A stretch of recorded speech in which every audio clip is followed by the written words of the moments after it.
How's it going? Here I am at Fitness Premeir on a Saturday morning. I just got done doing 40 minutes of cardio myself. But today I'm going to talk about the Biggest Loser program we have here at Fitness Premeir every year.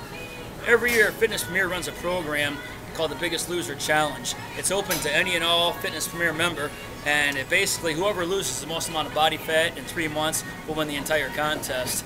Well, you never know who you're going to run into here at Fitness Premeir, and today we happen to have the 2009 Biggest Loser female champion, Jen Edmonds. So we're going to ask her today what she did, how she did it, and what contributed most to her. You know, I believe she lost 17% body fat and 26 pounds in that 3-month period. So without further ado, Jen Edmonds.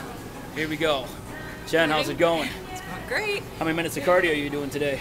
I do an hour each time I come in because I like cardio. It takes me 20 to 30 to really even get a good sweat going, and then I try to increase the levels as I go, so it gets increasingly harder. So yeah. It's a good workout. Do you do weights and cardio in the same day, or do you typically just stick to cardio every time you come in? When I do, from learning from my trainer here, Mike, I would do 1 day of arms, 1 day of legs a week, and I would cut the cardio on those days. But days I don't do weights, then I'm doing an hour each. So I'm here anywhere between 4 and 6 days a week. And that was before, during the contest, and after. And that's the key, is to keep it off. Absolutely. You know, you don't just want to reach your desired goal and then drop off the face of the earth. You want to keep it going. And I see you're, you know, after the contest, you've been a regular here, and you've been a regular for a while now. So, okay, do you focus on where you keep your heart rate at, or you kind of just go to your own pace, or? Well, I do it on calories actually. So I'll set it so I have the calories showing, and then I set my weight, my time, and then my resistance. I continue to up every 5 minutes. I up it by 2 or 3 levels, and then I'll incline. I've got it at 8 out of 10 today, so I vary that depending on the workout. So it's not so much time or heart rate that you're looking at, it's the number of calories you're burning off that you're looking for. That's what I do. How many calories do you typically go for in a 1 hour training session? Over 600. So over 600, that's I the go goal. between 600 and 700 for an hour's time frame. Okay. So, and as we all know, 3,500 calories equals 1 pound of fat, so take that into account as well. Let's get to this contest. You took actually in 2008, the Biggest Loser Challenge, you took 2nd place. Yes. So you were more determined to come back in 2009 and take the 1st place nod, and as we all know by now, you took 1st place. So how did you go about doing so?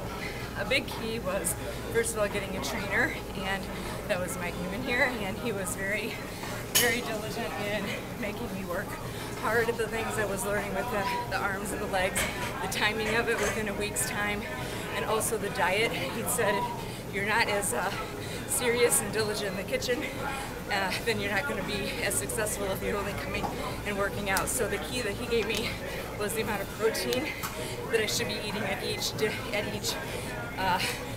well, lunch, dinner, and breakfast for that matter. And snacks should all have a level of protein, and that's what I wasn't doing, and I could see a big difference following those guidelines.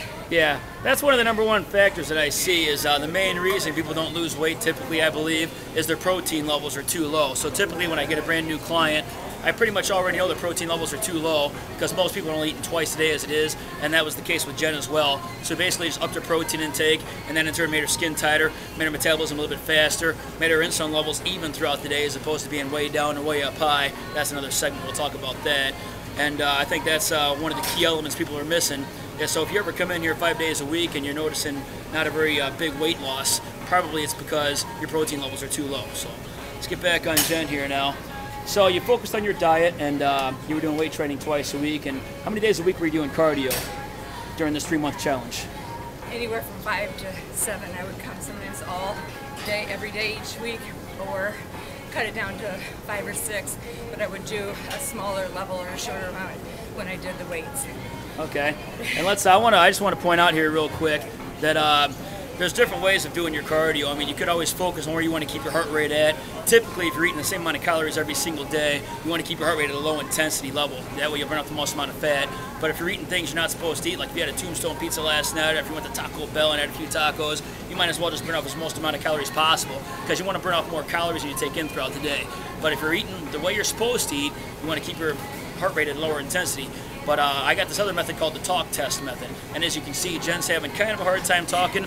You want to do cardio hard enough to where you can hold the conversation, but you shouldn't be able to complete 2 sentences back to back without not being able to catch your breath. So if you can hold a comfortable conversation, you're probably not going fast enough to burn out bad calories. So keep that in mind as well. So if you're pushing a baby stroller down the road, or if you're walking your dog, or if you're mowing your lawn, that might be heart healthy, but it's not going to really promote fat loss. So keep that in mind.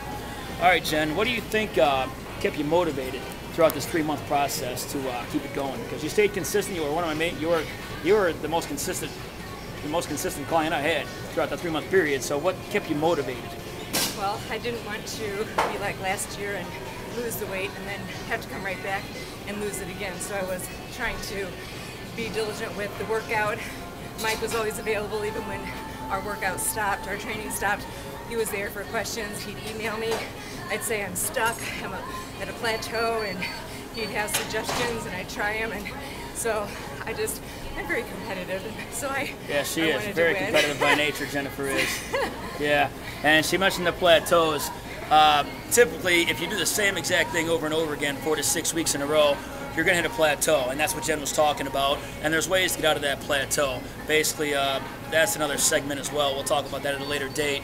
But basically, you just have to keep switching things up. You always want to keep the body guessing, whether it's doing different exercises, changing the order of exercises around, maybe doing different amount of sets, different types of reps, different types of sets, eating different, making your carbs a little bit lower. There's all kinds of ways to go about it. Higher intensity cardio, lower intensity cardio, interval training.